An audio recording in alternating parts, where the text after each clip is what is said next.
activa la grabación.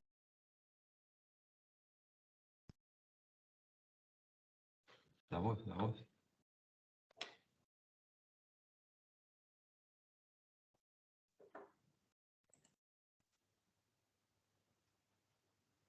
Ez da entzuten.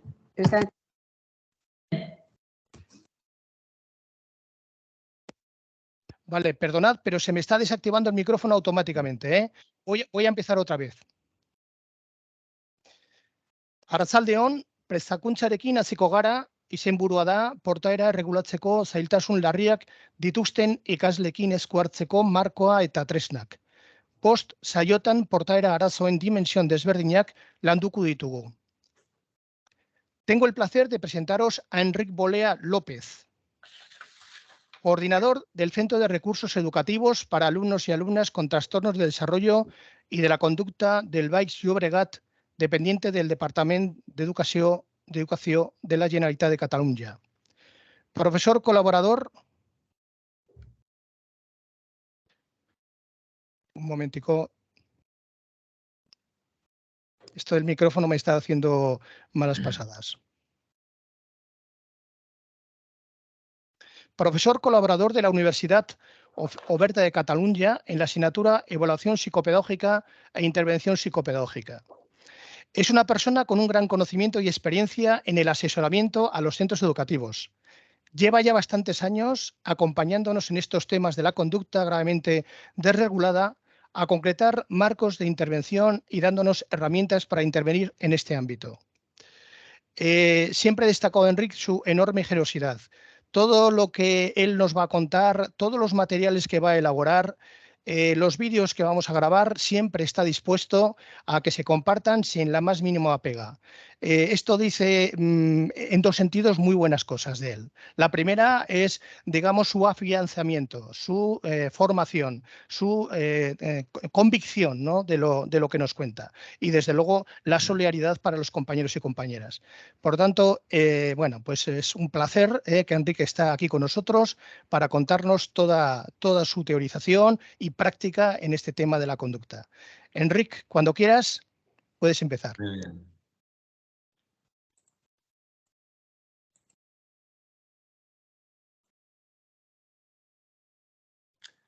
¿Se ve la presentación? Sí, se ve muy bien. Muy bien, estupendo. Muy bien. Bueno, Perfecto. en primer lugar, agradecer esta amable presentación y sobre todo, pues, para aceptar el reto de estar a la altura de estas cosas, ¿no?, tan bonitas que se han dicho de mí, ¿no? Por una parte está un doble agradecimiento, este agradecimiento por un lado, y el segundo agradecimiento es, pues, la confianza, volver a agradecer la confianza depositada, ¿no?, a lo largo de ya bastantes años, porque hice un repaso el otro día de desde qué época hemos ido trabajando conjuntamente, ¿no?, con Euskadi, y la verdad es que ya llevamos muchísimos años, ¿no? Pues vuelvo a agradecer este acto de confianza, ¿no?, que habéis depositado en mí.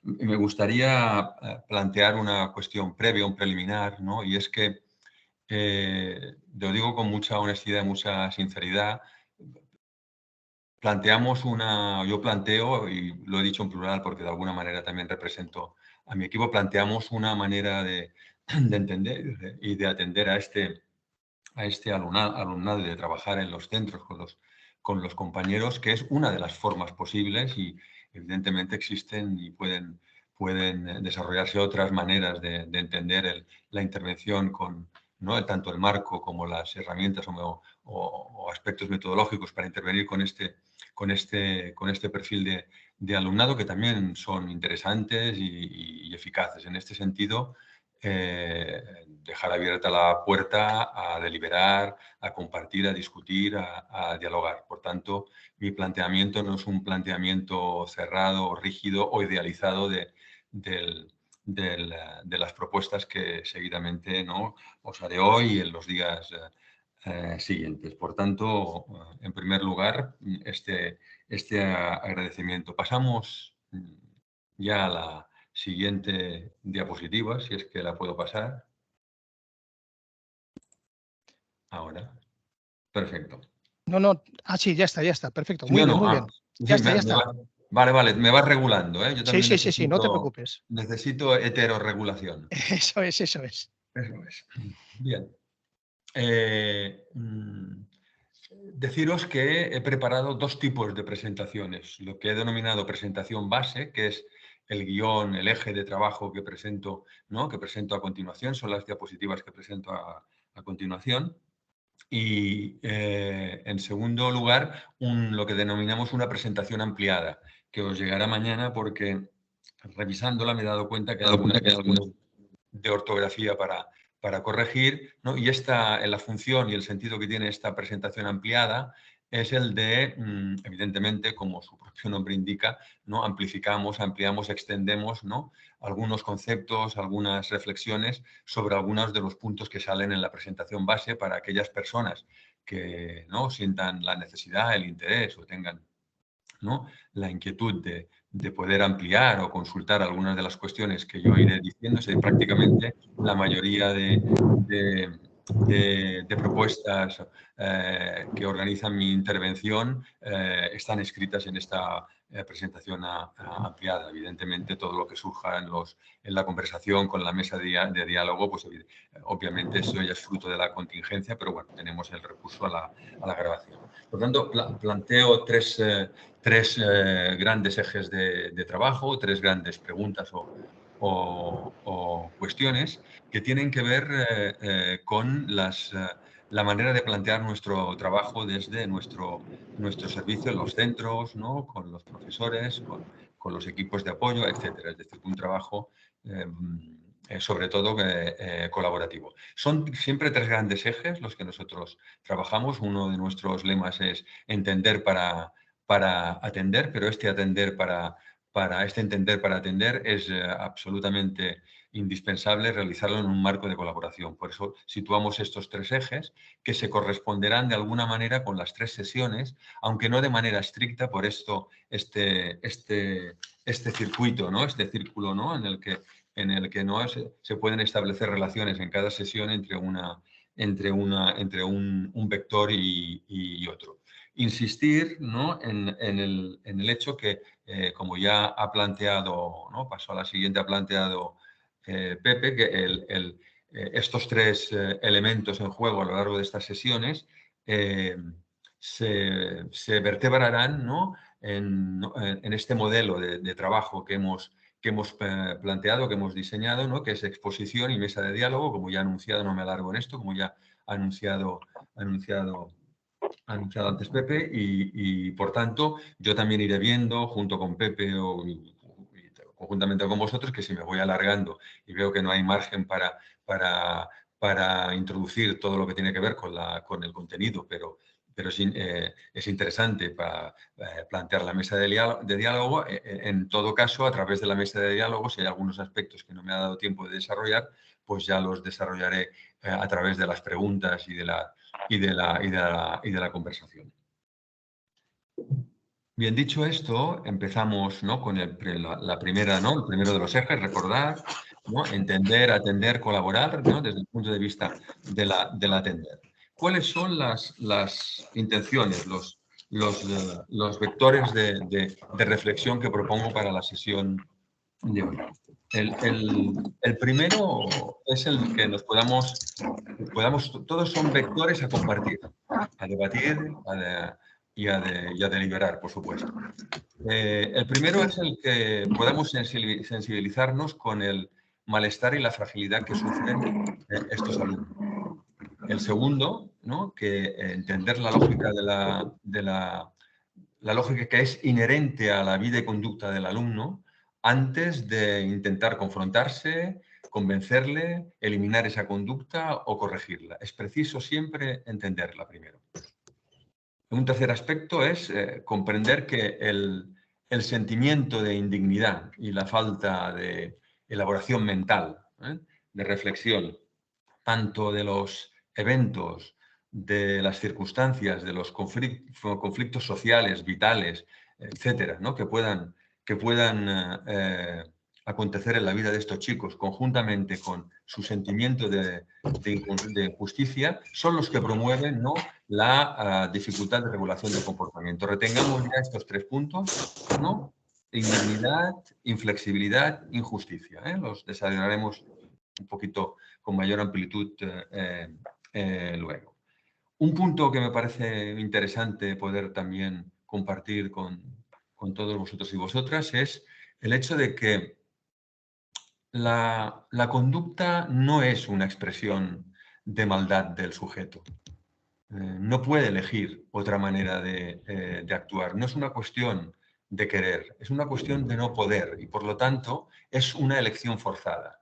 Y este punto me parece de vital importancia para poder entender y acoger el malestar de estos sujetos, porque si lo interpretamos como algo dirigido intencionalmente, maléficamente hacia nosotros, evidentemente nos situamos en una situación, en una perspectiva que de entrada ya es de confrontación.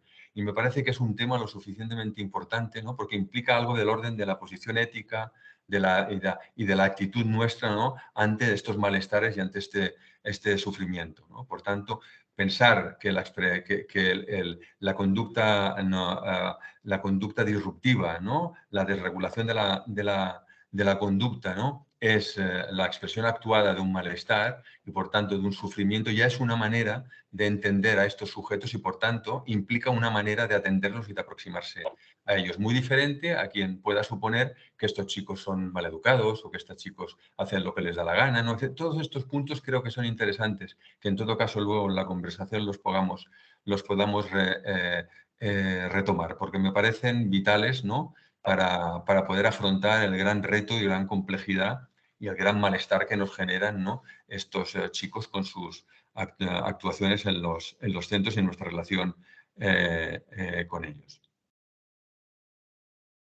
Precisamente insistir en que el entender que el alumno se separa de su malestar, que siente... Uy, ¿se me oye? ¿Hola? Sí, sí, sí, Enrique, se oye Vale. bien. Lo que Vale, pasa no, que disculpad, es que me ha aparecido una imagen del Teams de repente y no sabía si se había cortado. Vale, vale. no, mira, Estupendo. tienes que volver a compartir, ¿eh? Tienes que volver a compartir. Muy bien, muy bien. Disculpad, no, se me No, no parece que no pasa he hecho nada. nada, ¿eh? No, no Pero pasa nada, no te preocupes. sí, me vais diciendo.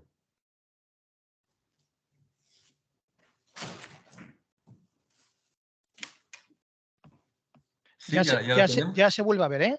Bueno, estupendo. Bueno, para ir agilizando. Creo que es importante entender, compartir, que el alumno se separa de su malestar, que siempre, ¿no?, siempre siente de una manera extrema en su cuerpo, es decir, se separa de este malestar y de esta angustia, endosándolo siempre al otro, ¿no? O sea, se precipita en la acción precisamente para escabullirse de este malestar que siente de una manera muy intensa, muy difusa y en la mayoría de las ocasiones inexplicable para el propio sujeto, ¿no? Es la única manera que tiene de tramitar el malestar, es precisamente, ¿no?, dirigiéndoselo al otro, ¿no? Siempre es una conducta, la conducta disruptiva siempre es una conducta dirigida al otro, con efectos sobre la propia conducta del sujeto, pero nunca dirigida a sí mismo, es siempre dirigida al otro y a la relación con el otro.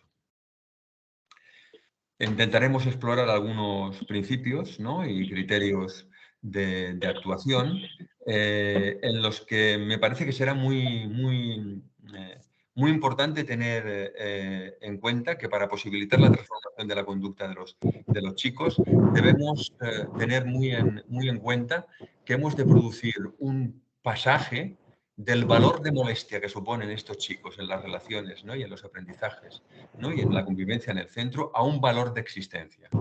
Este punto, esta transformación, este desplazamiento de la molestia a la existencia, ya anunciado por Winnicott en su momento, también creo que será un punto interesante para poder explicar y luego debatir. En este contexto adelanto ya una cuestión que me parece también relevante, que tiene que ver con el hecho de que cuando planteamos acoger, ser flexibles, ¿no?, responder, ¿no?, al sufrimiento de los sujetos, en ningún caso estamos planteando la permisividad de sus actuaciones y que esas actuaciones lo sitúen en la impunidad, en absoluto. Ser flexible no quiere decir ser permisivo. Y uno de los grandes principios de actuación que en todo caso también, ¿no?, avanzo, es el equilibrio, la tensión adecuada que hemos de mantener entre afecto y firmeza.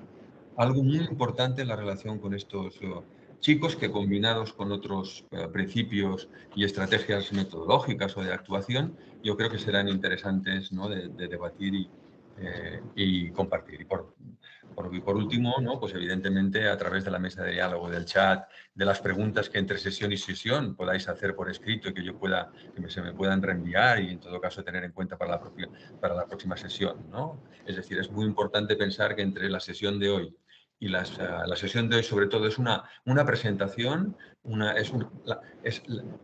carta de presentación, pero también una carta de navegación que os propongo, que podrá ser ajustada en función de todos los comentarios que luego, en todo caso, en la conversación colaborativa que podamos hacer, en el diálogo, ¿no?, que podamos hacer luego, pues puede servir precisamente a este propósito de ajustar no expectativas, ¿no?, aquello que yo pienso en realidad en correlación con aquello que vosotros pensáis, deseáis o en definitiva cómo poder de alguna manera ajustar expectativas.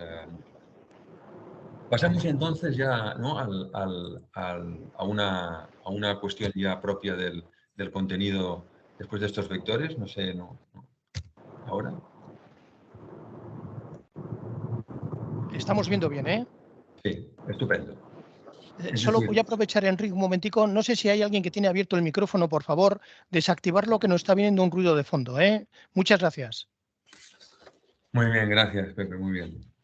Vamos a empezar planteando una situación de desarrollo no exenta de conflictos, de adversidades, ¿no?, pero que puede ser un desarrollo, ¿no?, una evolución, ¿no?, una constitución subjetiva, un crecimiento personal, lo podemos decir de muchas maneras, ¿no?, que podríamos decir que puede servirnos como marco de referencia general, ¿no?, en el sentido de que, ¿no?, nuestra manera de situarnos en el mundo, ¿no?, proviene siempre de una articulación de nuestro mundo singular con el mundo social, ¿no?, y cada uno de nosotros, mediante las relaciones, ¿no?, que son estructurantes, ¿no?, de nuestra personalidad y de nuestra manera de ser y de estar en el mundo, con esos otros significativos que nos cuidan, que otorgan valor de existencia, ¿no?, a nuestra vida, van promoviendo, van construyendo lo que podemos denominar como un sentimiento de sí, un sentimiento de la vida, ¿no?,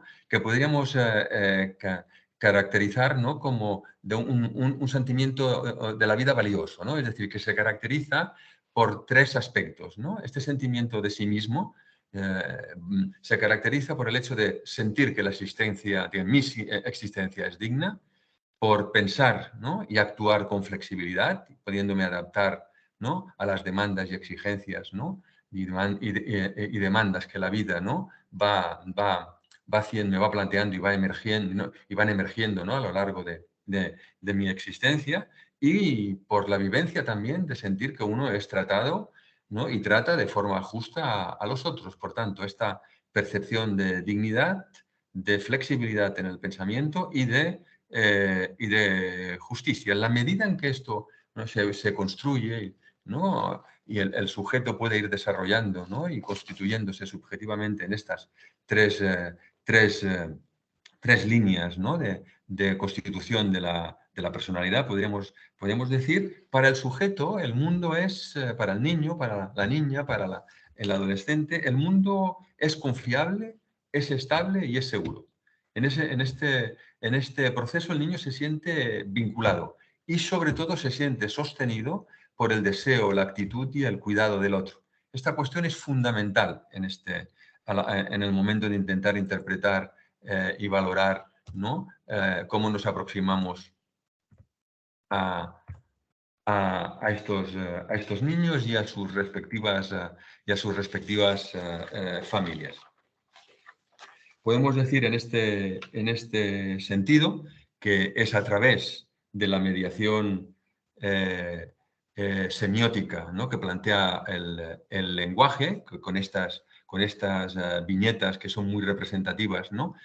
Que la metáfora de nuestras palabras, ¿no?, nuestra existencia, nuestro deseo por el otro, ¿no?, nuestro interés, nuestro cuidado por el otro, nuestros hijos, nuestros alumnos, se mece y se teje con palabras a través del discurso. Este punto también, a mi modo de ver y a nuestro modo de ver, es muy relevante, porque luego lo veremos con mayor detenimiento.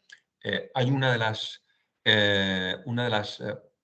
posiciones en los profesionales que me parece muy relevante que podamos construir, ¿no?, para aproximarnos, ¿no?, a estos niños, niñas y adolescentes, que tiene que ver con la función constituyente que desarrollamos cuando nos relacionamos con ellos.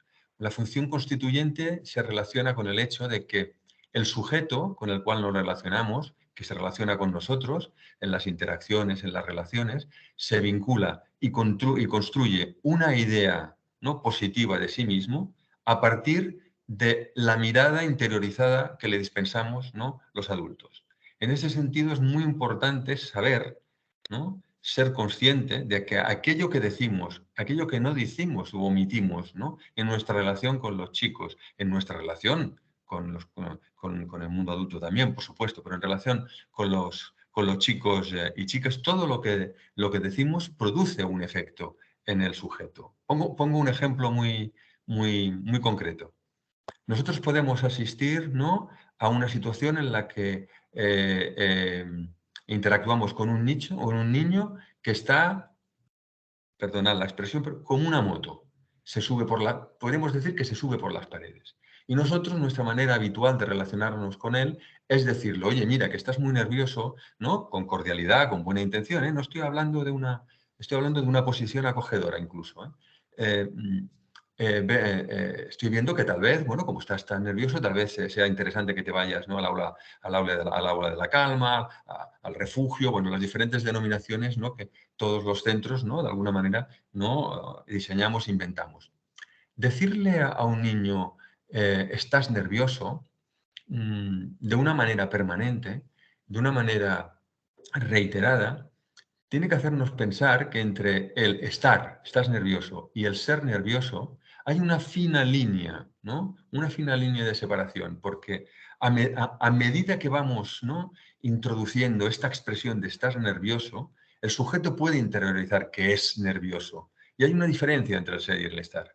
Y en este punto me parece muy relevante y muy importante, ¿no?, tener muy en cuenta nuestro lenguaje a la hora de relacionarnos con los chicos. Ya no digamos de expresiones, ¿no?, como puede ser, ¿no?, eres un gandul o el hecho de que no puedo confiar en ti, o con tu hermana, ¿no?, que ahora está, ¿no?, 3 cursos más adelante, lo entendía todo muy bien y os hacía mucho caso. Es decir, toda una serie de expresiones que a veces no se utilizan, no las atribuyo, ¿no?, no os las atribuyo ni mucho menos, son las expresiones que de alguna manera yo comparto y son fruto de mi experiencia en estos ya muchos años, ¿no?, de trabajo en los centros, y que en muchas ocasiones yo también he emitido, ¿eh? No estoy exento de este comentario. Por tanto, ya volveremos al tema del lenguaje. Enrique, un momentico. ¿Tienes abajo la pestaña donde te pone dejar de compartir, ocultar? Sí. ¿La ves? Pone en ocultar, a ver si la Vale, puedes no. hacer Vale, es que desaparecer para que se pueda leer bien toda la sí, tanto. diapositiva. Ya Muchas está. gracias. Es que ricasco. Muy bien. Bien, este sentimiento de sí, ¿no?, esta concepción de uno mismo, ¿no?, que tiene este carácter, ¿no?, de valioso, ¿no?, para el sujeto, ¿no?, permite que el niño, la niña y el adolescente pueda existir, simbolizar y cooperar, que en definitiva son los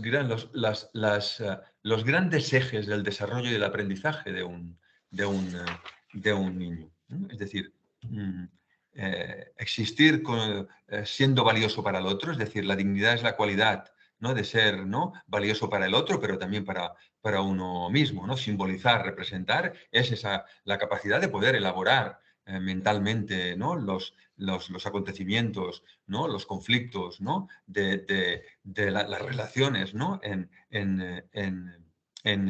mi vida. Y la cooperación es la capacidad para poder asociarse con otros, para construir algo común. De hecho, cuando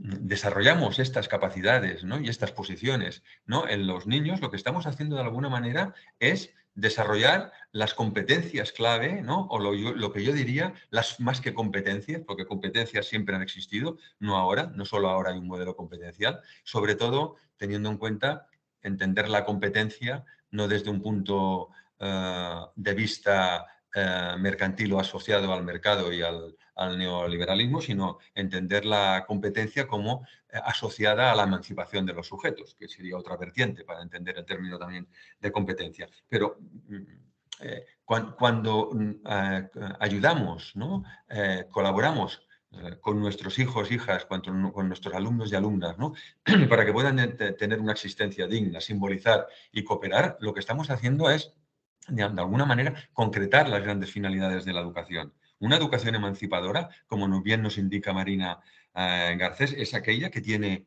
como horizonte hacer posible que cada uno de nosotros, cada uno de los chicos y cada uno, ¿no?, de los adultos a lo largo de este aprendizaje, a lo largo de la vida, pueda ser capaz, sobre todo, de pensar por sí mismo, ¿no?, junto a otros, esos problemas que son característicos y propios de nuestro tiempo. En este sentido, el aprendizaje siempre implica aprender a pensar por uno mismo, pero siempre junto a otros, porque en las escuelas estamos juntos para hacer cosas juntos. En ese sentido, aprender a pensar por uno mismo también significa desarrollar la capacidad de comprender la propia existencia en relación a las cosas del mundo y, por tanto, en este sentido, educar es siempre aprender a vivir juntos y aprender juntos a vivir. Y eso es determinante, en términos generales, para cualquier aproximación a la educación. Por eso es muy importante, antes de entrar en la educación de los sujetos que plantean graves dificultades, ¿no?, la regulación de su comportamiento, ¿no?, pensar que estos sujetos están incluidos en esta idea de la educación general para todos. Porque lo que hemos estado viendo a lo largo de mucho tiempo y de muchas reuniones, mucho trabajo, muchas experiencias compartidas a lo largo de estos años en los centros, ¿no?, es que, y nos hemos dado cuenta a lo largo de los años, no de una manera previa, nos hemos dado cuenta que dignificar la existencia, la vida de los sujetos que plantean estas problemáticas tan graves, nos ha hecho pensar que en muchas ocasiones aquello que proponemos para los sujetos que presentan estas características, en ocasiones no se presenta y se propone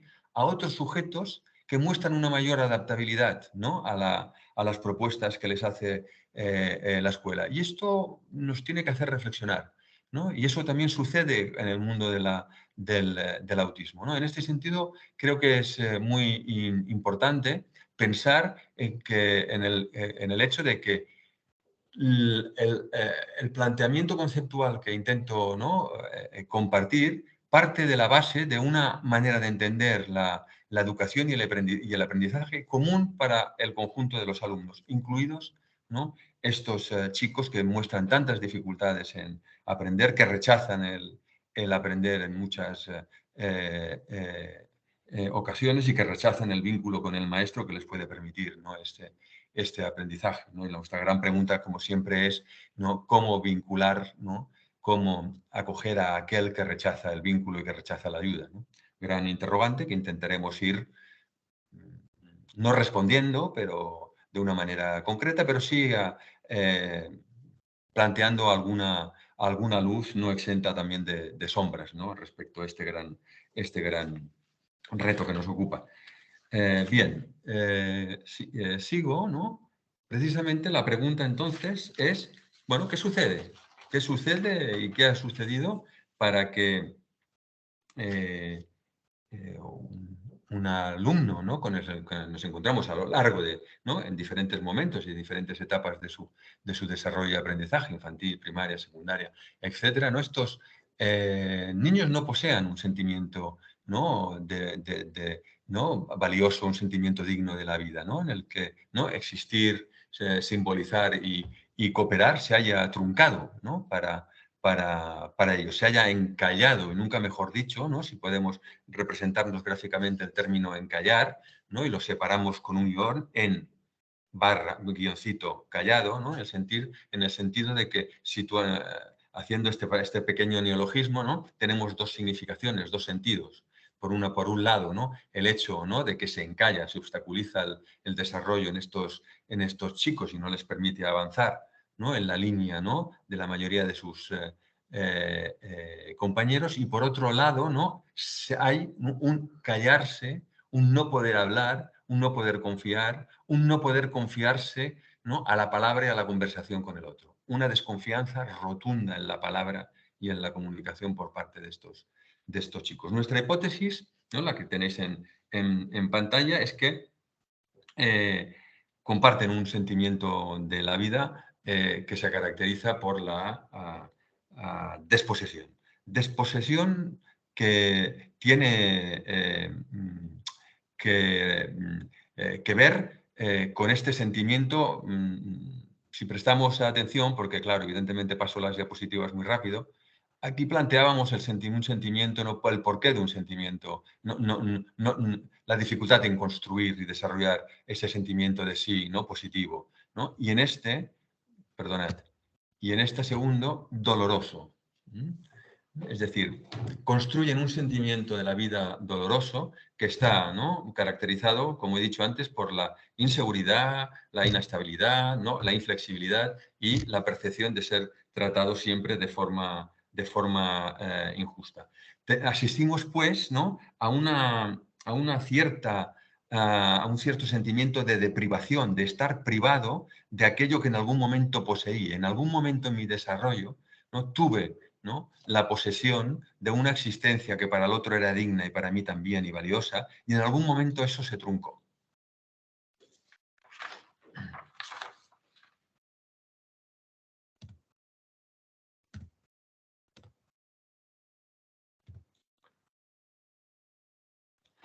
Por tanto, tenemos, ¿no?, en juego que en estos sujetos nuestro trabajo, nuestra propuesta, a partir de esta manera o de esta definición conceptual, ¿no?, de aproximarnos a lo que los puede caracterizar, evidentemente de esta nuestra perspectiva, fundamenta nuestra metodología. Es decir, toda aproximación en educación, sea desde la intervención pedagógica, de una intervención educadora, una intervención desde el asesor, etcétera. Es decir, cualquier intervención, incluso desde otros ámbitos y otras disciplinas, siempre implica una triple perspectiva. Implica una aproximación epistémica del lado de cómo concebimos, nuestra manera conceptual, nuestro marco explicativo, ¿no?, una dimensión metodológica, ¿no?, en el que tiene, ¿no?, digamos, tributaria, ¿no?, de la concepción explicativa que nos permite, ¿no?, intervenir para transformar, ¿no?, el mundo, como dice,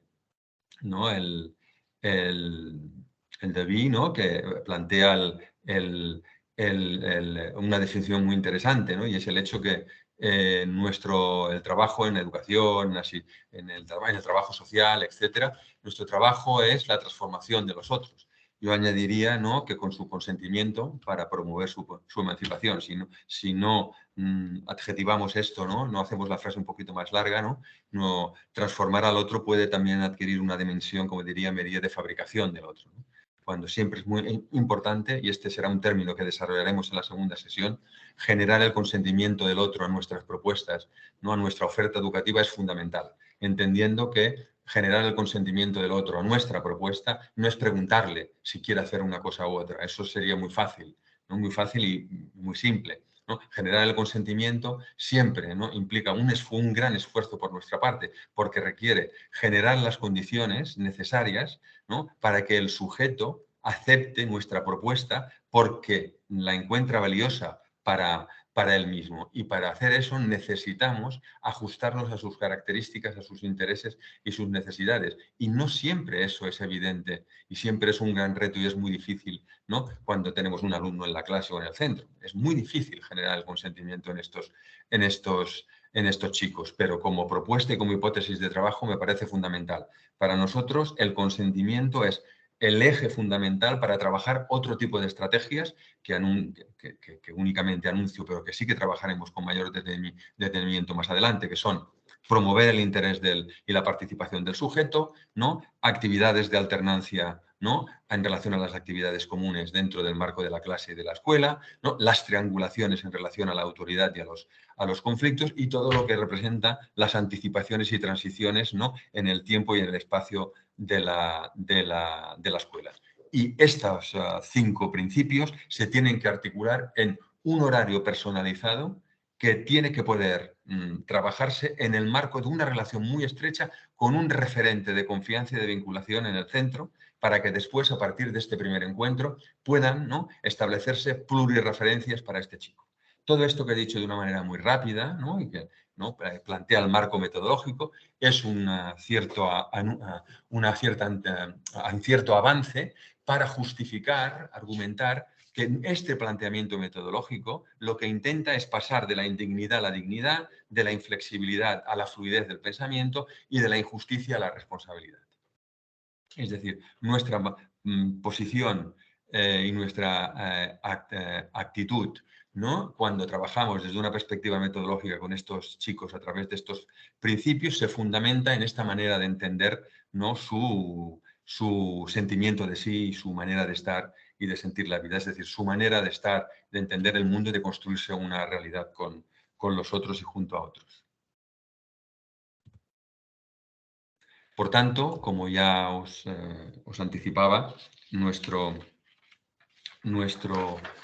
interés precisamente es pasar de este valor de molestia, ¿no? que adquieren, ¿no? sus conductas y su manera de separarse de la angustia, ¿no? Depositando y proyectando, ¿no? todo ese malestar en los otros, es decir, generando un malestar en los otros, ¿no? que de esta manera no apacigua y aplaca el propio, a un valor de existencia en donde el sujeto pueda encontrar un lugar. Es decir, como muy bien nos plantea Philippe Mérieux, educar es otorgar, dar, posibilitar un lugar de valor a un sujeto y proporcionarle los medios para que pueda ocuparlo. En este sentido me refiero al valor de existencia, que más allá de la presencia del sujeto, debemos pensar en su existencia y entendiendo existencia como un lugar de valor ocupado precisamente porque le propiciamos todos esos medios y esos recursos y esas ayudas para que él pueda construir. Un libro muy bonito de Philippe Mérieux donde esto lo explica y que está escrito hace ya, no tiene muchos libros Philippe Mérieux, pero el de Frankenstein, el educador, es un libro muy interesante porque plantea esta cuestión de una manera muy radical, muy clara, ¿no? y preciosa, escrita de una manera muy, muy, muy bonita a mi modo de ver. Luego tiene otro que es La opción de educar, que es cómo nos posicionamos éticamente desde el punto de vista de la educación y la pedagogía, que también es un libro interesante donde puede adquirir muchísimo más sentido estas cuestiones que os estoy planteando, ¿no? del valor de pasar de ese valor de molestia, ¿no? que el sujeto no va construyendo a través de sus conductas y sus relaciones con los otros, sus iguales y los adultos, a ese valor de existencia que intentamos promover. Creo que es interesante, antes de proseguir, que esta experiencia de privación, esta pérdida de la experiencia, ¿no? de sentir un mundo acogedor, ¿no? de forma confiable y estable, es tributaria, es consecuencia de las adversidades, los conflictos, ¿no? las tensiones no resueltas en el desarrollo en diferentes momentos constitutivos, en diferentes etapas cruciales del desarrollo. Y eso configura, como decía antes, un estancamiento en el tiempo de constitución de su subjetividad y, por tanto, de su adaptabilidad a lo que el otro le demanda, ¿no? desde la escuela y desde el mundo social, ¿no? Todo aquello que el niño ha construido durante una primera etapa del desarrollo y que puede ser satisfactorio, se puede perder, ¿no? Y estos chicos son una muestra palpable de eso, y a eso llamamos desposesión. Y se puede perder cuando el ambiente no ofrece de forma reiterada, de forma regular, de forma estable y prolongada, experiencias relacionales que son estructurantes, ¿no? Y que, si no se dan, pueden producir cambios abruptos en el niño, en el sujeto. Las adversidades tempranas y continuadas en el desarrollo que no promueven experiencias estructurantes implican, ¿no?, privaciones durante mucho tiempo, y por tanto el sujeto se desarrolla en soledad. Y en este sentido construye maneras de poder sobrevivir, de poder superar estas adversidades. Y eso implica de alguna manera que va emergiendo, al mismo tiempo que va emergiendo a partir de este sentimiento de desposesión, todas estas conductas, ¿no?, propias de la indignidad, la inflexibilidad y la injusticia, tan disruptivas, ¿no?, fenómenos, ¿no?, que nos causan, nos conmueven, ¿no?, nos hacen enfadar, ¿no?, van al centro de gravedad de nuestro ser, ¿no?, nos dejan perplejos en muchas ocasiones y en otras con una ansiedad y un profundo malestar. Es al mismo tiempo que va emergiendo este sentimiento que produce, ¿no?, este tipo de conductas, también va emergiendo, ¿no?, una manera, ¿no?, de entender este proceso que se constituye en un reclamo, emerge un reclamo al ambiente, una segunda oportunidad, como diría Winnicott, de socialización, ¿no? Y es precisamente por la vía de las impulsiones y de las conductas. Es decir, las conductas, ¿no?, si las queremos humanizar, las queremos incluir dentro de una estructura humana, tienen que tener la estructura de un mensaje, porque un mensaje es comunicativo, y si es comunicativo, tienen una función, y en este sentido es una relación entre humanos. Es muy importante atribuir sentido, ¿no?, un sentido a las conductas que manifiesta el sujeto. Y sobre todo tenemos que tener muy presente, diferenciar, escuchar que aquello que se dice y por qué se dice y para qué se dice es diferente en los sujetos. Es decir, un sujeto te puede estar diciendo, ¿no?, vete, ¿no?, a donde sea, en una manifestación y en un enunciado agresivo, hostil, fruto de su rabia, fruto de su sentimiento de frustración por razones diversas, y al mismo tiempo él lo que intenta es verificar si mediante esa conducta se le remite al valor de molestia o si mediante esa conducta aparece una contingencia que es sorprendente y sorpresiva para él. Es decir, aparece la sorpresa de que se le contesta desde otra posición que se le puede otorgar un valor. Es decir, lo que Josep Montseny denomina el principio del afecto invertido. Muy difícil de entender, bueno, es fácil de entender, muy difícil de aplicar por las contingencias y las dificultades que nos plantean y los retos que nos plantean estos chicos. El principio del afecto invertido lo que plantea es que cuando nos envían hostilidad debemos devolver tranquilidad. Y eso no es fácil. Yo diría que incluso es muy difícil, es un gran reto, porque eso requiere preparación y requiere sobre todo una gran honestidad por nuestra parte y, en primer lugar, ¿no?, por mi parte. Es decir, requiere que uno pueda admitir, que uno pueda compartir que a veces actuamos reactivamente, que a veces nos sacan de quicio, que a veces no podemos responder de una manera tranquila, porque haciendo un acto de reconocimiento, validando, ¿no?, que tenemos este tipo de sentimientos, o abrimos la posibilidad de construir una nueva manera de responder a estos sujetos, ¿no? Esos dos principios que son básicos, uno lo he dicho, que es el principio de la respuesta invertida, y luego existe otro principio interesante, ¿no?, porque son principios conceptuales pero muy prácticos, pero también muy difíciles de llevar a cabo. El otro es el principio de la respuesta aplazada. Es la tendencia que tiene el mundo adulto, que tenemos los adultos, a responder de una manera rápida y a exigir una respuesta por parte del sujeto de una manera rápida. Veremos que es muy interesante aplazar nuestra respuesta para, sobre todo, no confrontarnos con el sujeto, que es uno de los principios que también no trabajaremos, ¿no?, comentaremos más adelante. respuesta, el principio, ¿no?, del afecto invertido, el principio de la respuesta aplazada y el principio de la no confrontación. Ya veremos que respuesta aplazada no quiere decir dejarlo pasar, que haga lo que le dé la gana.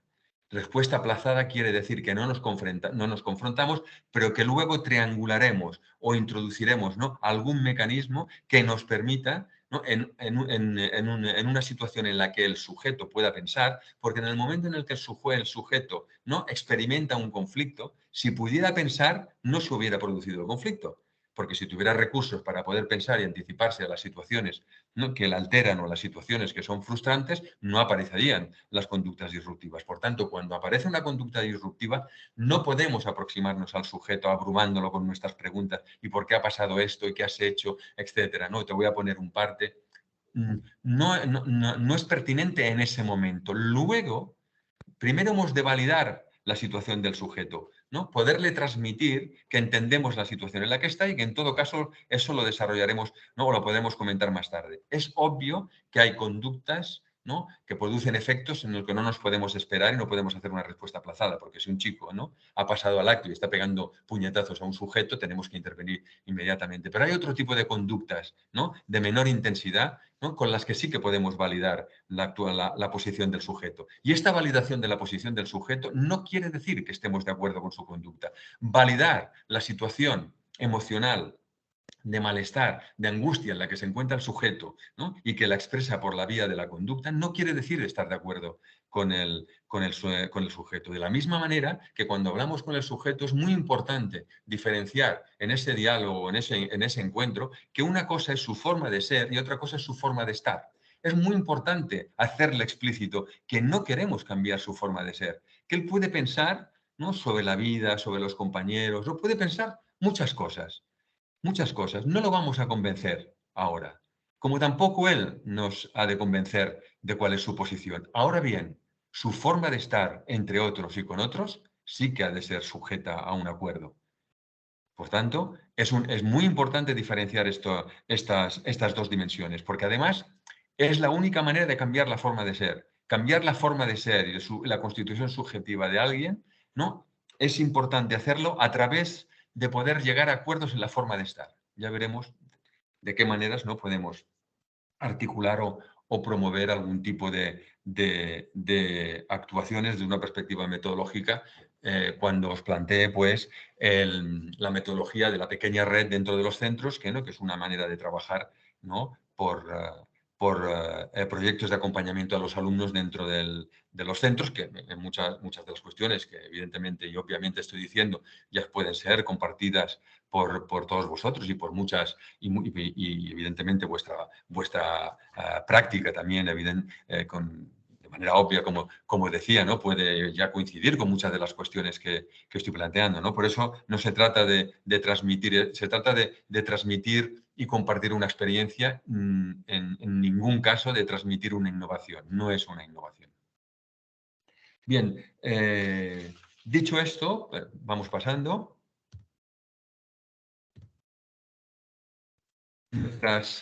Nuestras ideas fuerza, ¿no?, en ese sentido, a la hora de poder trabajar con estos chicos, pasan, ¿no?, por entender, ¿no?, que el sentimiento explicitado antes de indignidad es el que regula y rige las vidas. Siempre, ¿no?, cualquier situación en la que se encuentre, siempre es regulada y modulada por este sentimiento indigno de la vida. Por tanto, cualquier cosa que decimos, cualquier cosa que proponemos, siempre pasa por el tamiz de la indignidad. Y eso lo hemos de tener en cuenta. Precisamente, ¿no?, eso genera este sentimiento permanente de indignidad, genera una manera de pensar, ¿no?, muy inflexible, que posee una función defensiva en el sujeto. Cuando el sujeto no puede adaptarse a las demandas del ambiente, ¿no?, a las demandas, ¿no?, del centro, etcétera, genera, ¿no?, un conjunto de ideas que son rígidas, que poseen esta función defensiva. Es decir, le permiten responder, pero de forma inadaptada. Y esa es una cuestión que también me parece interesante, ¿no?, retener.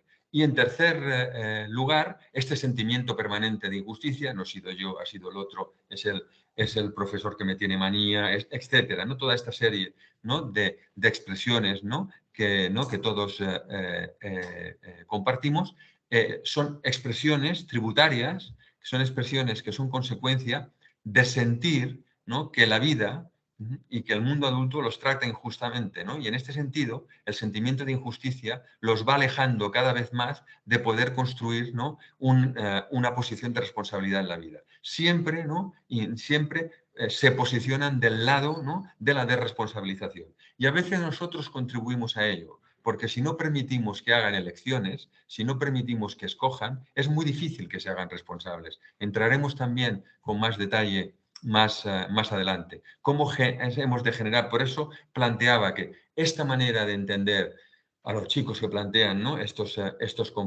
comportamientos nos permite, ¿no?, atenderlos también en la dirección que marca, ¿no?, esta manera, ¿no?, de conceptualizarlos. Vamos a desarrollar un poquito cada uno de estos puntos.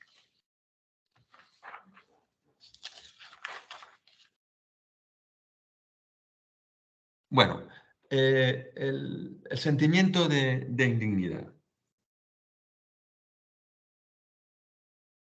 Tenemos un chico que ha construido y está construyendo un aparato psíquico, una estructura psíquica que está en permanente fragilidad y riesgo. Primer punto vinculado al sentimiento de indignidad. Por tanto, es un aparato psíquico y, por tanto, una estructura psicológica, una estructura subjetiva que está en construcción, pero sumamente frágil y siempre en riesgo de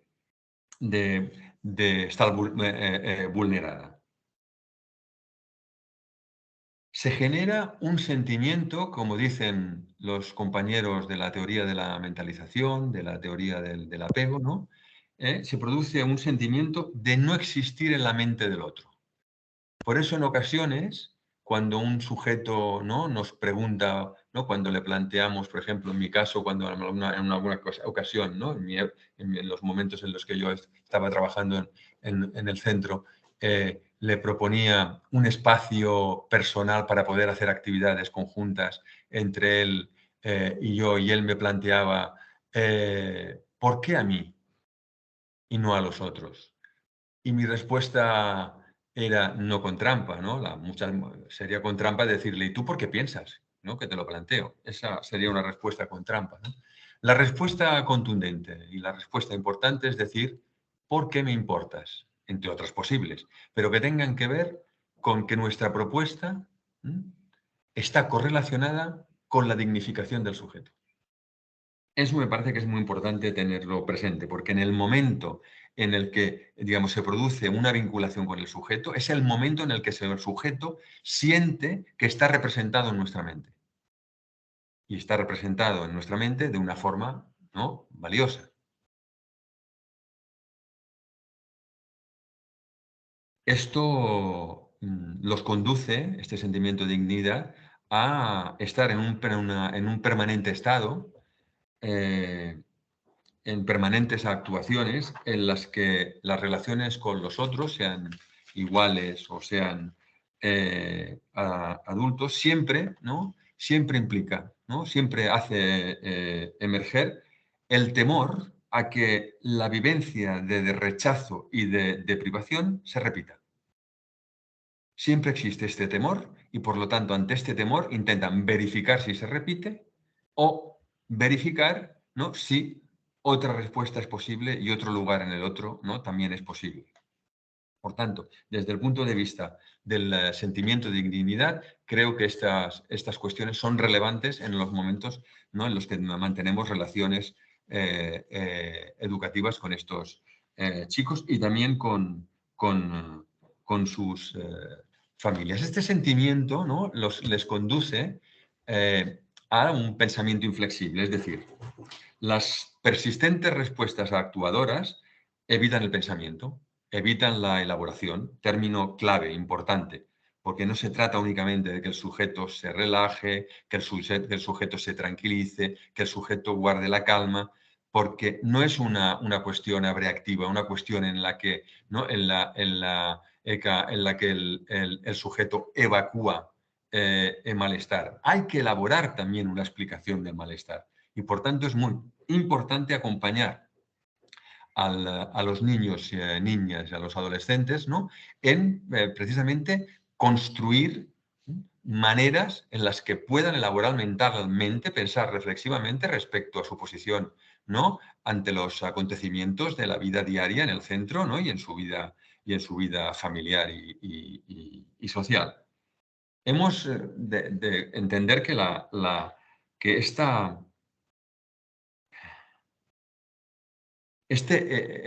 elaboración, la capacidad de elaborar mentalmente, ¿no?, los acontecimientos de nuestra vida es un regulador fundamental, ¿no?, de nuestro estado emocional y, por tanto, un regulador fundamental del aprendizaje. Son inseparables aprender, ¿no?, las emociones y el aprendizaje en este sentido. La inflexibilidad, ¿no?, se manifiesta siempre en dos ámbitos en estos chicos, ¿no? Se manifiesta en la comunicación, como decía, y en el aprendizaje. En la comunicación, porque siempre están anticipando el sentido del mensaje del interlocutor. Es decir, cuando nos aproximamos, si no hay vinculación, si no hay una relación de vinculación y de confianza con el niño, su posición de partida siempre hemos de entender que es defensiva. Por tanto, si es una posición defensiva, no nos estará en posición de escucha, estará en posición de anticipación del sentido. Es decir, hay dos maneras, ¿no?, de comunicarnos, ¿no? Hay varias, pero hay dos maneras clave para entender lo que estoy planteando. Una es la comunicación normativa, es decir, la comunicación en la que nosotros escuchamos a nuestro interlocutor, respetamos, ¿no?, que acabe su turno, intervenimos para aclarar, preguntar, verificar si escuchamos bien. Querías decir esto, ¿no? Es decir, es lo que se denomina la comunicación retroactiva, es decir, únicamente encuentro el sentido a lo que mi interlocutor quiere decirme cuando ha acabado de hablar. En cambio, en estos sujetos, ¿no?, la comunicación es preferentemente anticipativa, es decir, antes de que podamos hablar con ellos, ya tienen una idea de cómo los vamos a tratar. Si no realizamos intervenciones, si no acompañamos al sujeto para que esta posición defensiva se atempere, es muy difícil que nos escuche. Es muy difícil, ¿no?, que se posicione, ¿no?, de forma, ¿no?, que pueda acoger lo que le decimos. En ese sentido, creo que es muy importante tener siempre muy presente este sentimiento de indignidad cuando nos aproximamos al chico y, sobre todo, también tener muy presente, ¿no?, esta posición de inflexibilidad, de rigidez, que es una defensa para él, pero que al mismo tiempo, ¿no?, le imposibilita, ¿no?, crear vínculos, ¿no?, con sus semejantes. El otro efecto del pensamiento inflexible o rígido es precisamente en el aprendizaje. Es decir, pensemos que para aprender se necesita una actividad mental constructiva intensa, se necesita un esfuerzo, una energía mental importante. Cuando tenemos un sujeto, ¿no?, en el que su vida está caracterizada por la actividad mental de defensa, no permite la actividad mental constructiva de elaboración y de construcción de los aprendizajes. Y estos chicos, cuando intentan, ¿no?, zafarse de este malestar, salir un poco del agujero, ¿no?, del destino funesto, ¿no?, que les espera, ¿no?, intentan hacer aprendizajes, hacen un doble esfuerzo. Hacen el esfuerzo de aprender y el esfuerzo de escabullirse del malestar que sienten de una manera permanente. Por tanto, la actividad mental defensiva siempre está ahí presente también y, por tanto, está obstaculizando, ¿no?, sus procesos de aprendizaje. Creo que estos dos puntos son muy relevantes, que conjuntamente, ¿no?, con el sentimiento de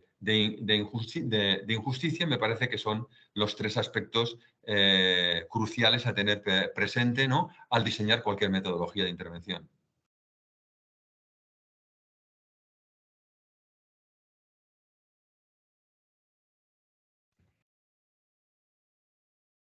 El pensamiento inflexible se caracteriza por tener ideas rígidas que no interactúan con otras ideas. Si nosotros pensamos en la estructura, ¿no?, de la memoria, en la memoria semántica, en las relaciones que se establecen entre nuestras ideas, una idea 1 y una idea 2 pueden construir retroactivamente una idea 3 y así sucesivamente. Hemos de pensar estos chicos, ¿no?, cuando no atendemos a esta frase, no tengo ideas, no puedo pensar, ¿no? Precisamente por eso es importante generar tiempos y espacios para ayudarles a elaborar, para que pasen de esas ideas rígidas defensivas, ¿no? A que puedan pensar, que puedan hacer reflexiones, que puedan hacer algún tipo de elaboración sobre su situación en relación al aprendizaje, a las relaciones, etcétera. Son ideas que no se relacionan con otras ideas, son ideas que hacen bucles sobre sí mismos, ¿no? Y entonces, en determinadas situaciones, ¡pam!, las sacan, ¿no? A modo de defensa para poder responder al otro y no sentirse abrumado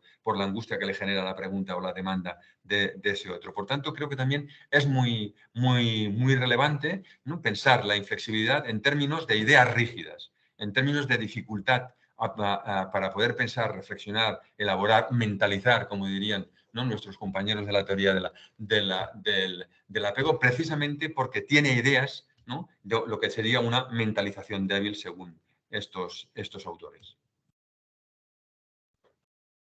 Esta pequeña viñeta nos muestra de alguna manera la conjunción de la indignidad y de la inflexibilidad. Es decir, la inflexibilidad se activa precisamente porque es el único recurso que tienen para responder a todo aquello que no entienden, que no se explican, ¿no?, que no esperan, que no aceptan. Es decir, la inflexibilidad es la respuesta al temor anticipado de que las cosas vayan mal, de que la vida vaya mal. La inflexibilidad les permite sostenerse, que sea de una manera frágil, sin que emerja este dolor, esta tristeza, ¿no?, esta angustia que les imponen precisamente estas situaciones donde se ponen en juego muchas ideas, muchos pensamientos sobre el mismo, ¿no?, sobre la vida, sobre las maneras de relacionarse, sobre las maneras de comunicarse, sobre las maneras de apropiarse del conocimiento. Ante todos estos retos vitales, no están en disposición ni con recursos psicológicos para responder. Y por tanto, ¿no?, su respuesta siempre es del orden de la inflexibilidad. Como decía, ¿no?, estos 3 puntos,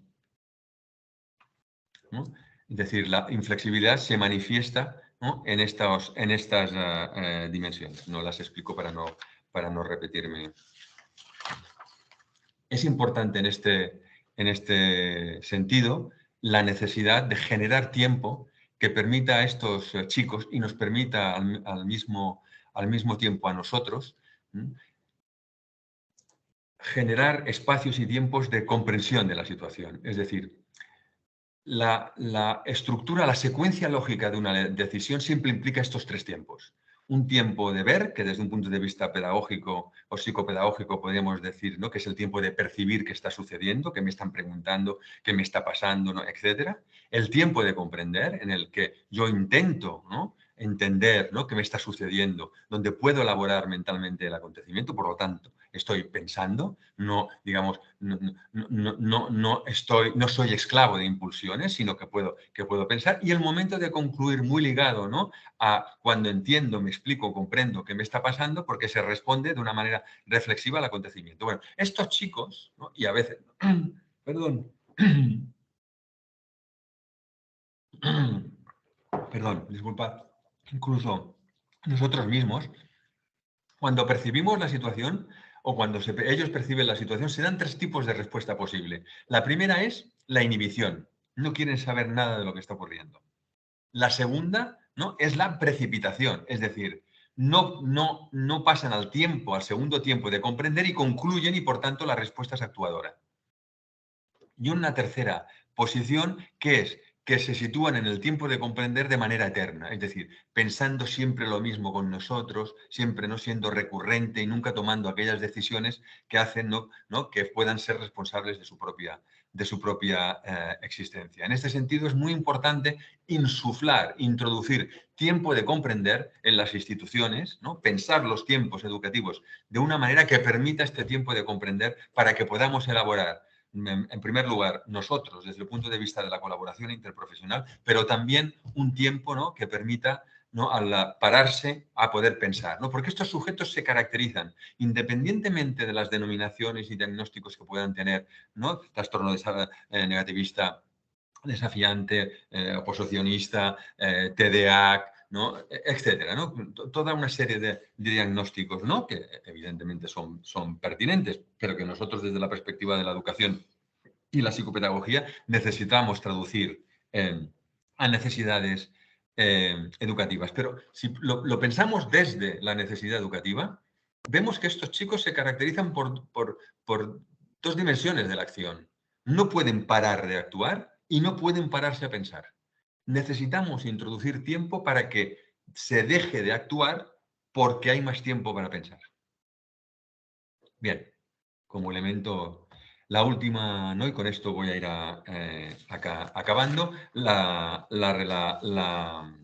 posición en relación a las cuestiones que tienen que ver con el sentimiento de injusticia que los aleja, ¿no? de asumir responsabilidades. Siempre nos plantean la relación en términos de tú o yo. Por tanto, siempre nos convocan a la confrontación, que debemos intentar evitar y transformar. Siempre tienen una posición pasiva en el intercambio con nosotros, ¿no? Son siempre los otros, ¿no? Los adultos y los otros y los compañeros, con sus demandas, con sus normas, ¿no? Con sus exigencias, ¿no? Los que causan su malestar. Siempre esa proyección al otro, ¿no? Lo que genera siempre ese sentimiento ¿no? de sentirse injustamente tratados. Y los adultos, ¿no? Por supuesto, aplican arbitrariamente la ley y la norma, que en ocasiones es cierto, ¿no? Pero ellos, ¿no? Por definición, hacen esta atribución al mundo adulto. O sea,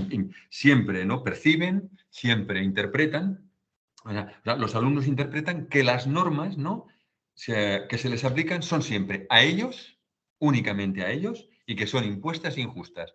Por eso el tratamiento metodológico de la diferencia entre ley y norma es fundamental en las escuelas e institutos.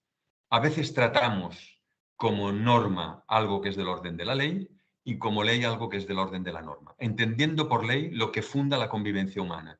Es decir, no puede haber violencia, no puede haber humillación y no puede destruirse el bien común. Esas son tres dimensiones de la ley. Incluyo violencia, cualquier tipo de violencia, ¿no? Género, sexual, cualquier tipo de violencia. La escuela es un espacio, ha de ser un espacio libre de amenazas. En este sentido, por eso es muy relevante diferenciar estos dos aspectos y, sobre todo, desde un punto de vista metodológico, hacer percibir y explicitar al sujeto que nosotros como adultos también estamos sometidos a la ley. Porque si triangulamos y hay otra persona por encima nuestro, ¿no? que es representante de la ley y a la cual, ¿no? debemos dar cuentas, el sujeto verifica en la experiencia que nosotros, ¿no? somos portadores y representantes de la ley, pero no encarnamos y somos la ley. Porque encarnar y ser la ley, ¿no? implica que el sujeto te atribuya que seas juez y parte en todos los conflictos. Y eso es un sentimiento de injusticia, cuando sucede o cuando te lo atribuyen. Bien, terminamos con las dimensiones conceptuales y abrimos, ¿no? La relación, ¿no? de que estos aspectos conceptuales, ¿no? que ya los he ido haciendo alguna pincelada, mantienen con las situaciones de aprendizaje. Dicho de otra manera, ¿no? Volvemos a nuestro punto de partida, ¿no? La situación de aprendizaje choca con la organización defensiva del sujeto, del niño, de la niña, del adolescente, precisamente porque su organización defensiva se caracteriza por la indignidad, la inflexibilidad y la injusticia. Es decir, ataca la organización defensiva del sujeto. Por tanto, cuando un sujeto está aprendiendo, se involucra toda su estructura psicológica, en cualquier sujeto, ¿no? En este sentido, aprender siempre es poner en juego la inteligencia y la memoria, evidentemente, en todos los casos, pero también implicar, ¿no? implicar a toda una organización psíquica y personal que en estos sujetos es sumamente frágil y vulnerable. No pueden sostener en la mayoría de ocasiones, ¿no? Evidentemente en función del caso, en función de cómo evolucionen, ¿no? Ahora lo planteo en términos genéricos, ¿no? No pueden sostener el cuestionamiento, la desazón, ¿no? que son inherentes ante el reto ¿no? Que implica aprender cualquier contenido que de entrada no se sabe. Es decir, aceptar no saber en estos sujetos es muy difícil. Por eso un vínculo de unión con ellos es y averiguar qué es aquello que saben y que desconocemos para poder tener espacios, ¿no?, personalizados o de grupos pequeños, ¿no?, con estos chicos, precisamente para que nos muestren su saber, porque eso les da un lugar de valor.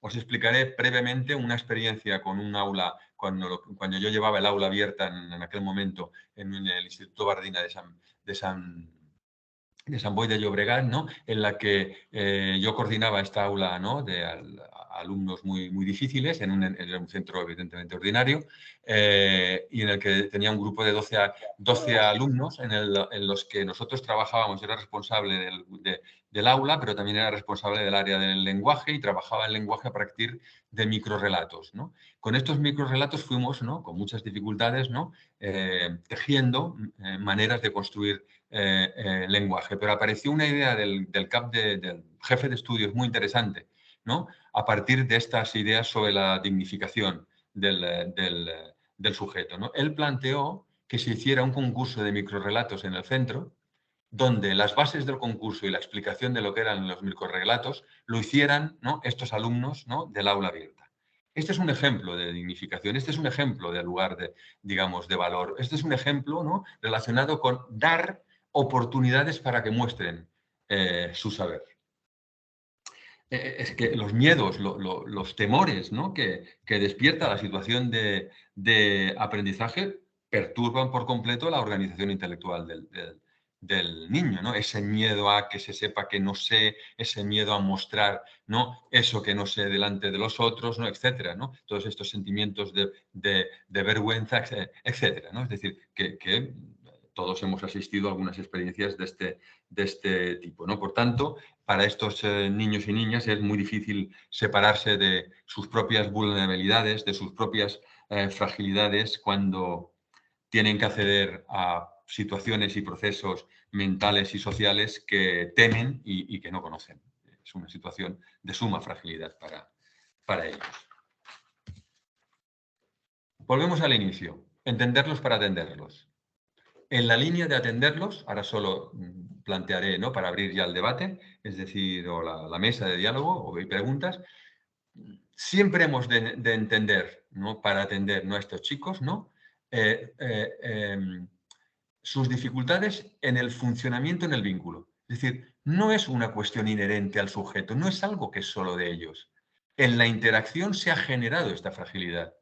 Tal vez en la interacción tengamos una segunda oportunidad para fortalecer a este sujeto. Y por eso es muy importante, ¿no?, plantear, ¿no?, el atenderlos desde esta perspectiva. Y esto implica, de alguna manera, que a la luz de esta forma de entender, ¿no?, el planteamiento que os estoy proponiendo, ¿no?, para concebir, ¿no?, cómo nos podemos representar a estas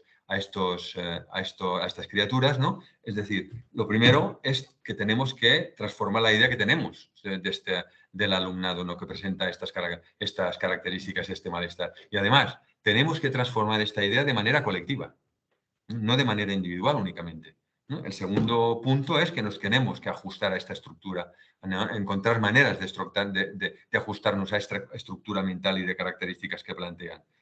En tercer lugar, tenemos, ¿no?, en todo momento, ¿no?, nosotros tenemos una expresión que es no sin las familias. Es decir, es imposible, con todas las dificultades que tenemos con las familias. Ya abriremos el debate también, ya veréis que ahora os presentaré un anuncio de lo que trabajaremos en la próxima sesión respecto a cómo generamos lo que llamamos el espacio de proximidad con las familias, precisamente porque es fundamental, ¿no?, el que generemos, tejemos, ¿no?, que tejamos un espacio de participación y confianza entre el alumno, la escuela y la propia familia. Por eso es muy importante construir redes de colaboración entre nosotros, porque asistimos cada vez en los centros, en cualquier comunidad, en cualquier, bueno, a nivel global, ¿no?, cada vez más, ¿no?, asistimos a lo que podríamos denominar la lógica de la derivación, es decir, la lógica, o mejor dicho, la lógica de la segmentación, que tiene que ver con dos lógicas que son, ¿no?, las dos caras de una misma moneda. La lógica de la fragmentación implica, ¿no?, lo siguiente. Primero, la lógica de la derivación interna, Es decir, no abordamos el trabajo de un sujeto, ¿no?, de manera integral por todos los profesionales que lo atienden. Es decir, porque una cosa es coordinarse y repartirse y dividir las tareas respecto a este alumno. Y otra cosa es construir un proyecto común para él, que esto implica colaboración. La colaboración implica necesariamente coordinación. La coordinación no implica necesariamente colaboración. Y por tanto, en la colaboración es imprescindible tiempos y espacios de lo que nosotros denominamos conversación colaborativa. No para todos los casos, claro que no es imposible sostenerlo, pero para algunos sí. Entre todos y algunos, entre todos, entre para todos o a ninguno, para algunos. Creo que estos 4 puntos son importantes, son puntos cruciales, interesantes, ¿no?, para poder ir adecuándonos, ¿no?, progresivamente, ¿no?, a ir transformando, ¿no?, nuestra manera de actuar, precisamente porque transformamos nuestra manera de entenderlos y de representarlos. Acabo con esta cuestión y ahora sí que voy a acabar. Se desprende para nosotros como equipo, como servicio, ¿no?, 3 funciones importantes en el mundo adulto que se matizan y se concretan o desarrollan de manera diferente, ¿no?, en una actuación pedagógica, en una actuación de un maestro, de un profesor, de un orientador, de un profesor de atención a la diversidad, bueno, de un profesional del equipo de asesoramiento psicopedagógico. Utilizo las terminologías de mi comunidad, pido disculpas porque no tengo un control y una regulación de vuestras dominaciones, el profesor consultor, ¿no?, los asesores del Berritzegune, todos los profesionales, ¿no?, que intervenimos, ¿no?, y especialmente la función educativa y pedagógica con los niños, niñas y adolescentes, cumplimos una función constituyente, una función continente y una función de mediación. Es decir, la función constituyente la he enunciado antes, no la desarrollaré, a mí la tenéis escrita aquí y la podéis leer fácilmente. La función continente sí que me parece que es muy, muy interesante recordarla, como mínimo, o dar unas pinceladas alrededor de lo que entendemos como función continente, que implica una función, digamos, de continente del adulto, pero también una función de continente del equipo. Es decir, la función continente no puede estar disociada entre unos profesionales y otros. Por eso, ¿no?, la importancia de la colaboración. Y hablamos de función continente cuando el profesional es capaz de establecer un marco de relación intersubjetiva con el sujeto y en ese marco, en esa relación, en ese tiempo y espacio, ¿no?, en el que se relaciona, en el que hay ese marco de relación interpersonal con el sujeto, el adulto puede contener los estados, ¿no?, emocionales, los malestares del sujeto, ayudándole a poner palabras, ayudándole a poner,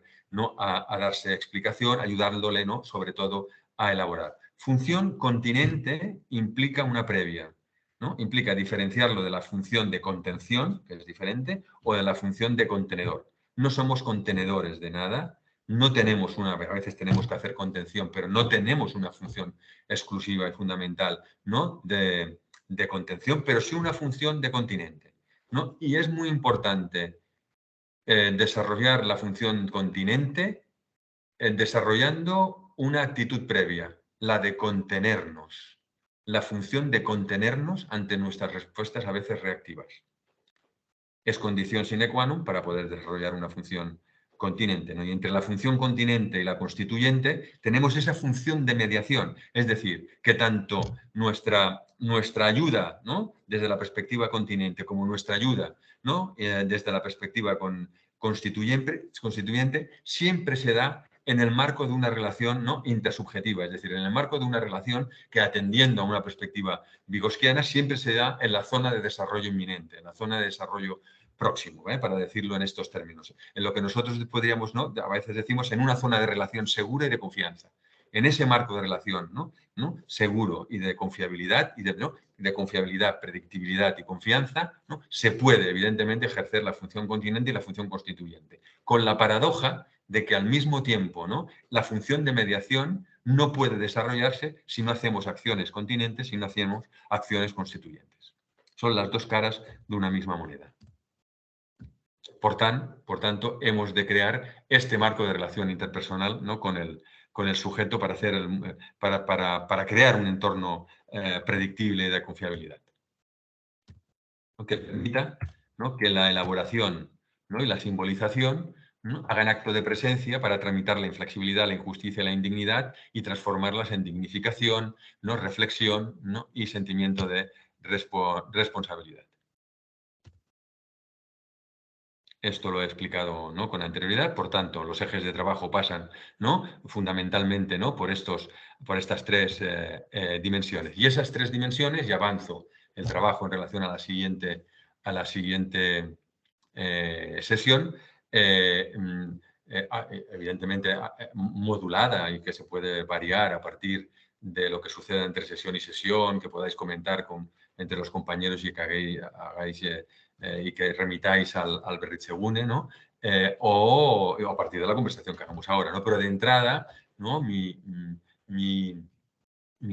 intuición, intención, pasa por explicar la propuesta de la pequeña red dentro, ¿no?, de los centros, ¿no?, que implica tejer, ¿no?, unos ejes de participación y confianza con el alumno, la familia, ¿no?, y el propio equipo, ¿no?, los propios compañeros, que sugieren una serie de estrategias que en todo caso ya desarrollaremos más adelante, porque precisamente en uno de esos ejes en relación con el trabajo que podemos desarrollar con el alumno, podemos, ¿no?, articular tres grandes esferas de trabajo con estos chicos, ¿no? El compartir la normativa social, es decir, ir construyendo una normativa personalizada, no contradictoria con la normativa institucional, porque si fuese contradictoria lo que estaríamos haciendo es instalar en la impunidad al sujeto, construir, ayudarle, ¿no?, a que tenga una relación valiosa, ¿no?, que el aprendizaje, ¿no?, tenga un valor para el sujeto y sobre todo, ¿no?, con una función de articulación, ¿no?, del convivir con el aprender, la singularidad. Es decir, solo es posible articular aprendizaje y convivencia si partimos de la posibilidad de que se pongan en juego las iniciativas e intereses del sujeto que muestran su singularidad. Si partimos o incluimos en nuestras propuestas esta iniciativa, estos intereses, tenemos más posibilidades, más oportunidades de generar normativas personalizadas que sean compartidas y que se pueda generar una relación diferente con el aprendizaje. Esto lo hacemos a partir de una serie de propuestas metodológicas que os he anunciado al principio y que aquí las tenéis representadas para tenerlas en cuenta para el próximo día, que en todo caso las podemos explicar en mayor detalle con algunos ejemplos de casos, ¿no?, o de viñetas, mejor dicho, o de situaciones. ¿Qué nos hemos dado cuenta a lo largo de estos años, para finalizar y concluir? Que las estructuras de regulación personalizadas en relación al chico se relacionan estrechamente con las estructuras de regulación colectiva. Es decir, la construcción de la normativa personalizada con el chico portador de conductas disruptivas se correlaciona directamente con el sentimiento de justicia que existe en el grupo clase. Que el vínculo con el aprendizaje depende de una manera muy estrecha con generar situaciones que permitan a los sujetos, al grupo clase y en particular a nuestros alumnos con dificultad de regulación de la conducta, prestar atención en el sentido de que la máxima es la siguiente: si hay atención, no hay tensión. Si hay tensión, no hay atención. Por tanto, las estructuras de atencionalidad, por ejemplo, estructuras ritualizadas, ayer en un instituto estuvimos trabajando una estructura ritualizada con los equipos docentes, llevamos 7 años trabajando, es decir, que lo podemos hacer esto después de 7 años, ¿eh? Ha habido un esfuerzo de lo que decimos nosotros picar piedra, ¿no? En el que se ha trabajado lo que nosotros llamamos, ¿no?, que también explicaré, ¿no? Esto de la pequeña red tiene que ver con las propuestas de trabajo, ¿no?, a través de proyectos de acompañamiento al alumno. Luego tenemos otra dimensión del trabajo que es más colectiva, ¿no?, que es la dimensión de trabajar por situaciones diana. Es decir, escoger situaciones diana colectivas, de interés colectivo, por parte de un equipo docente, a partir evidentemente del impulso y de compartirlo con el equipo directivo. Y esta situación diana no es toda la convivencia del centro, sino una situación diana en la que nos ponemos de acuerdo y podemos colaborar, ¿no? Y por tanto, ¿no?, manifestar de una manera compartida a nuestro alumnado que pensamos y tratamos de la misma manera aquella situación diana. Por ejemplo, la presentación, desarrollo y final de una clase. Entendiendo por inicio, desarrollo y final de una clase las dificultades en que entren al aula, como las dificultades que pueda suponer recoger, ¿no?, todo el material, etcétera, etcétera. Esta estructura es en un centro en la que se está trabajando como una estructura, como una situación diana, por ejemplo, ¿no? Otra situación diana en otro centro es salida al patio y subida al aula, por ejemplo, ¿no? Y hay otras que podríamos entrar como ejemplo, como en los centros de primaria, ¿no?, el comedor, como en otros centros la estructura de patio. El patio, por ejemplo, en primaria. Son situaciones diana, ¿no? Por ejemplo, toda la situación de conflictividad que tenemos en los lavabos. Bueno, van surgiendo diferentes situaciones dianas que son las que preocupan a los centros y a los compañeros, y en base a esa situación diana lo que hacemos después son propuestas expansivas, es decir, de una situación diana acotada y muy delimitada, ir por propuestas expansivas compartiendo otras situaciones dianas. Bueno, ya seguiremos, abrimos el debate. Muchísimas gracias por vuestra atención, por escucharme, y bueno, nos seguimos escuchando, pero sobre todo en esta parte de la exposición me parecía interesante hacer esta despedida respetuosa, ¿no? Y ahora nos volvemos a encontrar en el debate. ¿Queréis activar las cámaras, por favor, las compañeras que hemos quedado?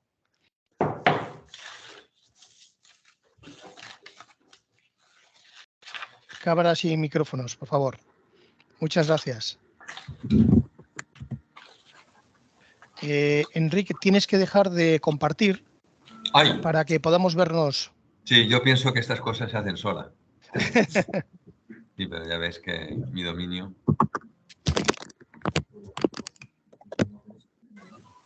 ¿Sí? ¿Ya se ha ido o no? Sí. Ahora, perfecto. Ahora ya tú también, Enrique, estarás viendo a las compañeras. Sí, ahora las veo. Entonces, vamos a ver. ¿Queréis un momentico de forma rápida presentaros simplemente nombre, centro escolar y la situación profesional que tenéis? ¿Os parece? Venga, ánimo. Bueno, pues igual empiezo yo, no sé si se me escucha. ¿Se te escucha?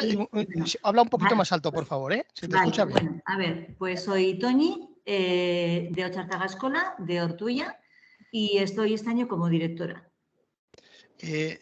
Toñi, no se te ve la cara. Se te oye bien, pero no se te ve la cara. Igual no has activado la cámara. Sí la tengo activada. Bueno, pues igual soy yo con mi conexión que no te veo, ¿eh? Que también puede pasar. Bien. ¿Os presentáis más, por favor, más gente?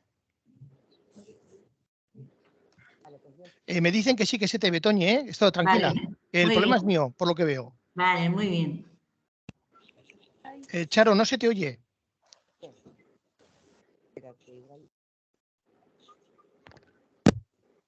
¿Oís mejor? Pues ahora se te oye algo mejor, pero poco. Bueno, pues soy Charo. Muy bien, se oye muy bien. Sí. Soy la Oculari de la consultora del Colegio Ramón Bajo, en el centro de Vitoria, en el Casco Viejo. Osondo. ¿Seguimos? Hola, yo soy Estíbaliz, consultora de Humandi Castola. Estíbaliz, yo tengo algún problema, pero no. O es que igual el nombre de la cámara es diferente. No, se ve. Sí, pero Estíbaliz no te identifico. O sea, veo otros nombres por ahí. Igual es un problema mío, ¿eh? Seguir presentando. Bueno, si queréis ahora me presento yo. ¿Se me oye bien? Sí, muy bien. Vale, yo soy Olga Bilbao, soy la coordinadora de primaria del Colegio Ángeles Custodios de Bilbao. Osondo. Vale, muy bien. Osondo. A ver, ¿quién más? Yo soy Tamara de Haurtzaro Ikastola, de Oiartzun. Soy la orientadora de secundaria. Oso ondo. ¿Quién más? Yo soy María, la directora del Colegio Ángel Ganivet en Vitoria. Oso ondo. ¿Falta alguien más de presentaros? Sí, yo soy Sí. Leire, la consultora de la Escuela del Goibag. Oso ondo. Yo ¿Y soy alguien más? Jaione, sí, soy Jaione, la aholkulari de la Escuela de Ispaster. Oso ondo. Kaixo. Yo soy Nagore, la orientatzaile de Aiserrota, del instituto. Oso ondo. Soy Pili, la PT de Haurtzaro Ikastola. Os habéis activado mucho, ¿eh?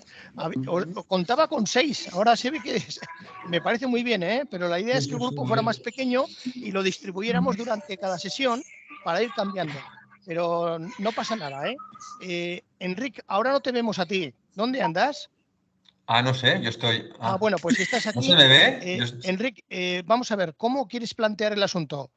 Bueno, en primer lugar, primero agradecer, ¿no?, muchísimo la iniciativa y la participación de estas compañeras, ¿no?, que me parece muy interesante el que ya este número importante de personas, ¿no?, que nos permitan establecer una mesa de diálogo, ¿no?, donde, ¿no?, los compañeros puedan asistir a una conversación en la que, como tú sugerías en el mensaje, no prevista, contingente, espontánea, que vayan surgiendo preguntas, que vayan surgiendo intervenciones que no tienen por qué ser preguntas, sino opiniones o maneras de o plantear cuestiones o hacer planteamientos diferentes a los que yo he realizado. No hay ningún inconveniente, totalmente abierto para que verdaderamente la conversación, ¿no?, surja de las preocupaciones, intereses, necesidades, vivencias de 1, 2, 3, 4, 5, 6, 7, 8,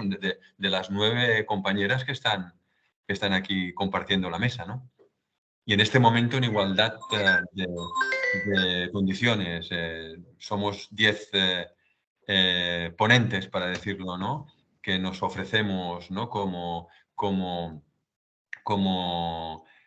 en escenario y en escena para que el número tan importante de compañeros asistan a un debate que sería insostenible con tantas personas, ¿no? O sea que, como queráis. Muy bien, empezad espontáneamente. Lo primero que se os ocurra, con toda tranquilidad. Difícil de entrada, romper.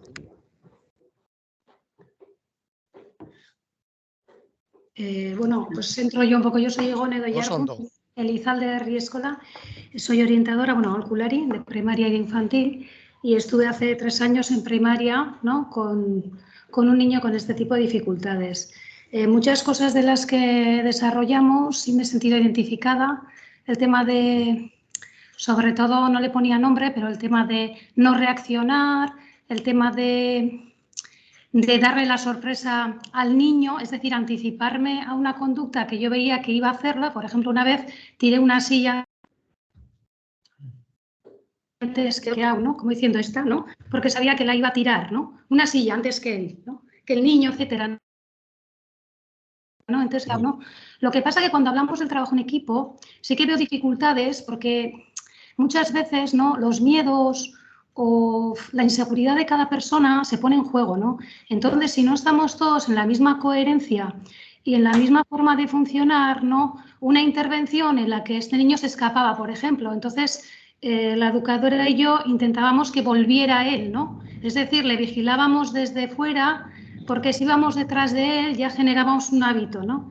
Entonces, claro, un tutor, si no estaba en esa línea de actuación, ¿no?, nos, digamos, intervenían mal, ¿no? Quiero decir, sin querer, porque al final, oye, es que este niño está aquí, ay, que no, que estamos haciendo un trabajo, ¿no? Entonces, ¿cómo hacer ese trabajo en equipo, ¿no?, sin que corresponda a toda la escuela, ¿no? No sé cómo decirlo, ¿no? Que a veces también, ¿no?, es muy complicado, ¿no? ¿Quién hacemos la mirada de todos, ¿no? Es un poco la complicación que vi yo, ¿no? Una de ellas, ¿no?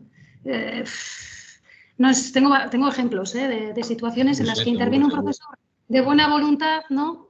Y al final tú estás en otra intervención, ¿no? Tú estás en otra mirada, en otra presencia y bueno, y te desbarajusta un poco la intervención, ¿no? Entonces, que es igual no intervenir, que estás interviniendo desde la presencia solo a veces, ¿no? Sin, esperando, ¿no? Dando tiempos, etcétera, ¿no? Entonces, ¿cómo haces eso, no? Es un poco la pregunta. ¿Cómo eliges el equipo? ¿Cómo a quién dices, a quién no? Sí, ¿no? Me parece... No sé si abrimos para que todo el mundo vaya interviniendo o respondo o como queráis. Si hay alguien que ya quiera prefiero intervenir. que todo el mundo digáis algo. Nos quedan 15 minutos, digo, para calcular los tiempos y luego, Enric, si te parece, puedes intervenir tú. Muy bien, sí. Yo pregunto para ver. Sí. Bueno, yo respecto a lo que ha comentado la compañera, muchas veces lo que ocurre es que se crea, por ejemplo, un minitalde como lo que hemos tenido nosotros, un mini grupo de trabajo en el que ahí se trata, se da la formación, las orientaciones del Berechegune.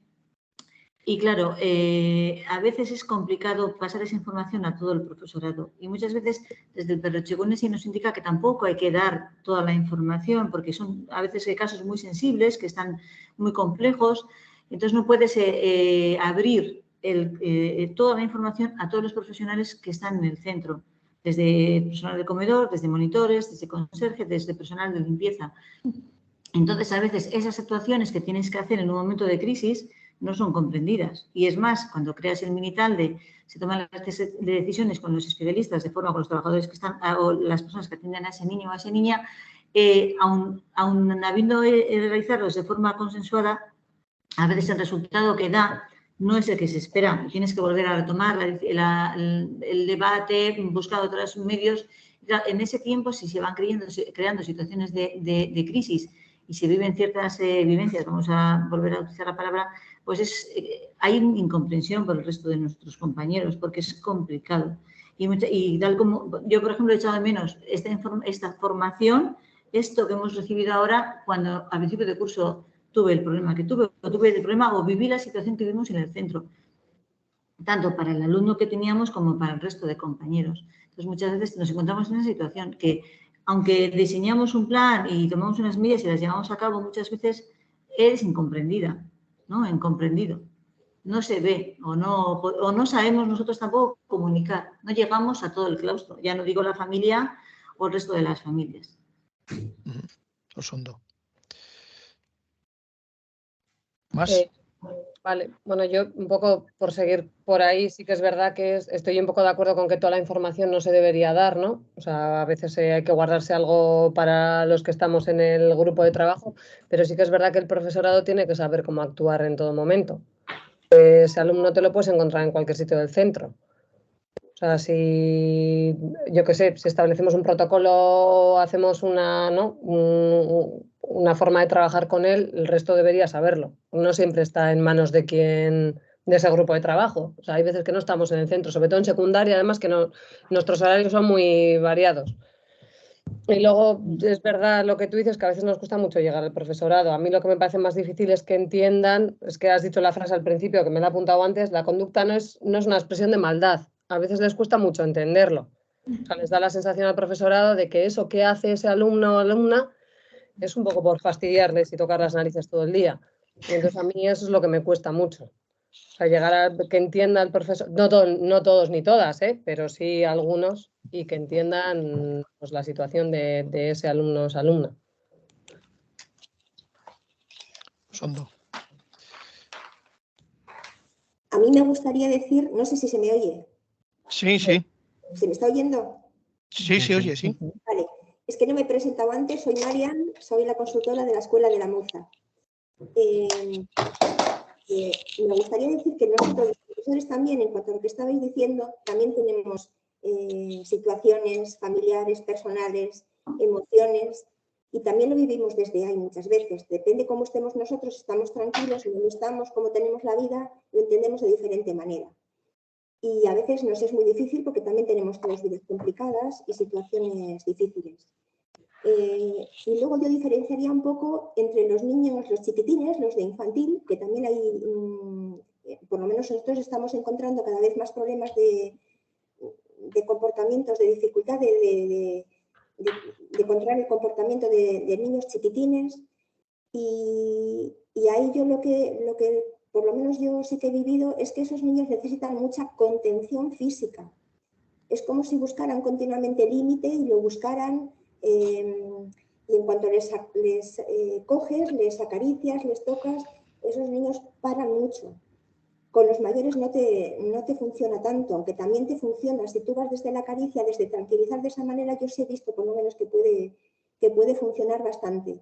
Pero sí que resulta difícil a veces no entenderlo, porque es que fastidian mucho, porque nos fastidian en nuestra rutina diaria, en la relación con otros niños, en la forma de dar la clase. Entonces, muchas veces es difícil verlo como, vamos, lo entendemos, racionalmente entendemos que si el niño actúa de esa manera es porque está mal, pero nos pone muy mal también a nosotros, y controlar nuestras propias emociones también es muy difícil.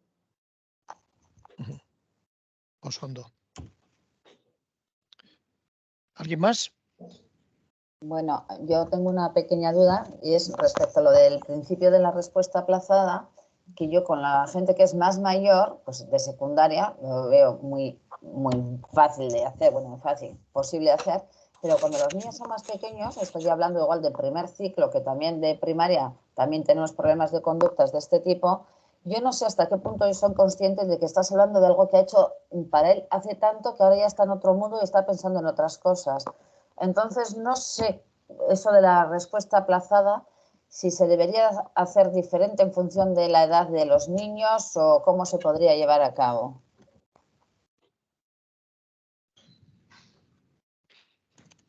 Muy bien. ¿Alguien más, por favor?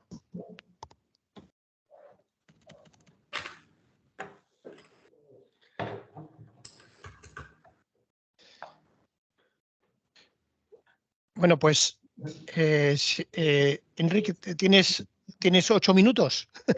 8 minutos ahora. Ya veremos un poco la próxima sesión, cómo introducimos la mesa de diálogo, pero bueno, ahora son 8 minutos. Tal vez acabar antes, ¿no? Y otra cosa es que como lo tenemos grabado, vamos a poder, son pocas preguntas, las transcribiremos para poderlas recuperar en la próxima sesión, para que no se quede ninguna sin respuesta, porque en 8 minutos yo soy una persona que comunico algunas cosas, pero no me siento capaz de en 8 minutos responder a tantas preguntas digamos, de complejidad y cruciales, ¿no? Pero en todo caso podemos ver hasta dónde llegue el tiempo. ¿Te parece, Pepe? Eso, muy bien. ¿Os parece a los compañeros de la mesa para ir tranquilos? Sí. Pero, ¿no? El principio de la respuesta aplazada también la podemos aplicar aquí. Es una pequeña broma, ¿eh? Una pequeña broma para poder desangustiarnos, ¿no? Mira, primera cuestión importante que va bien para nosotros y también va bien en relación a los centros. Es decir, cuando trabajamos, intervenimos y conversamos, nuestras intervenciones no son valoraciones morales, son juicios lógicos. Es decir, cuando trabajamos tenemos propiciar juicios lógicos. Es decir, ¿a qué se atribuye? ¿No? ¿Qué condicionantes, ¿no? existen para que en esta situación interactiva se haya dado estos tipos de respuestas? No si el que lo está haciendo bien o lo está haciendo mal. O está muy nervioso, o está menos nervioso, ¿no? Que esto puede suceder. Pero creo que es muy importante introducir la dimensión de la lógica del trabajo, ¿no? Y por tanto la dimensión del saber en este sentido. Y porque si no, es muy difícil compartir entre nosotros, ¿no? Estas situaciones, como muy bien decía, ahora no sé los nombres, ¿no? pero nosotros también estamos en situaciones de fragilidad, porque la fragilidad es algo transversal a la humanidad en la actualidad, ¿no? La fragilidad humana no es únicamente, digamos, propiedad de los alumnos que presentan estas características u otras. La fragilidad humana es algo característico en nuestra época. Por tanto, es interesante pensar que nosotros también somos frágiles, como antes nos planteaba la compañera, pero entre los chicos y nosotros, los profesionales somos nosotros. Por tanto, si somos los profesionales, estamos convocados a la responsabilidad de intentar tramitar eso de la mejor manera posible. Y la mejor manera posible de tramitar nuestra angustia es sentirnos fuertes en nuestro equipo. Es decir, La base segura de aferramiento de un niño es su mundo próximo de adultos. La base segura de aferramiento de un profesor es su equipo docente o su equipo de profesores. Entonces, esto es fundamental. Volver a recuperar la fuerza de los equipos docentes, la fuerza de los equipos de trabajo.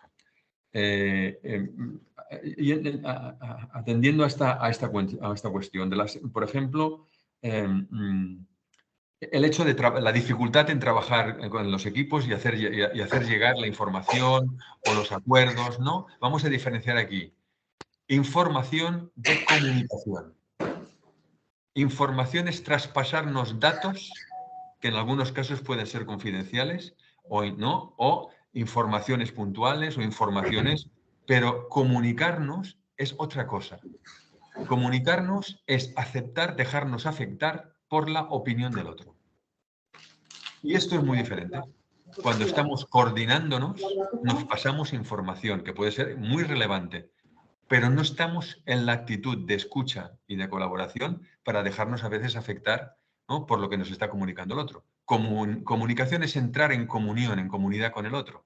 Para que eso sea posible, tenemos que renunciar a evidentemente, imponer nuestra posición, pero sobre todo lo que tenemos que intentar es aceptar que el otro pueda transformar nuestra posición.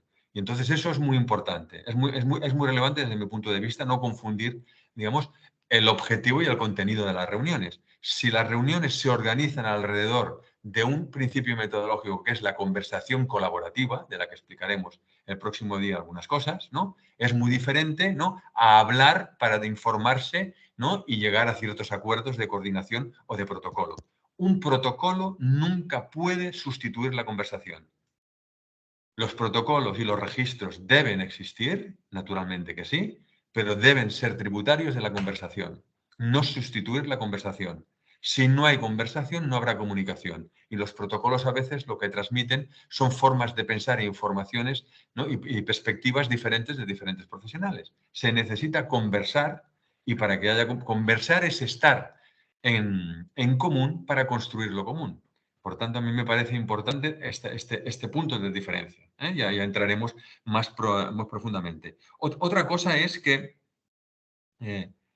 cuando alguien ha hablado del minigrupo de trabajo, es decir, para poder llegar a un conjunto, para crear lo común en los centros donde tenemos esta lógica de la segmentación, o lo que la Begoña, una compañera vuestra de aquí, ahora me ha recordado de Begoña Rodríguez, que habla de las luces y sombras de la atención a la diversidad, ella plantea de la dualización de la secundaria, que también se da la dualización en la primaria, es decir, los profesionales de atención a la diversidad y los profesionales de los chicos que van bien, ¿no?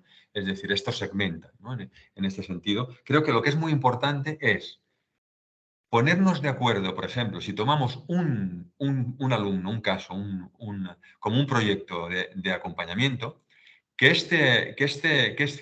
alrededor de este caso se constituya un equipo que se constituya en un microclima del trabajo en el centro y que, por tanto, el tipo de trabajo, el tipo de acuerdos que se genere y el tipo de comunicación que se genere en este trabajo de equipo sea susceptible poco a poco de irse compartiendo con otros equipos. Es decir, el trabajo es por progresivas aproximaciones de complejidad creciente. No podemos confundir globalidad con simultaneidad. Los centros estamos en una situación de una gran complejidad donde hay muchísimas variables que todas simultáneamente no se pueden acometer.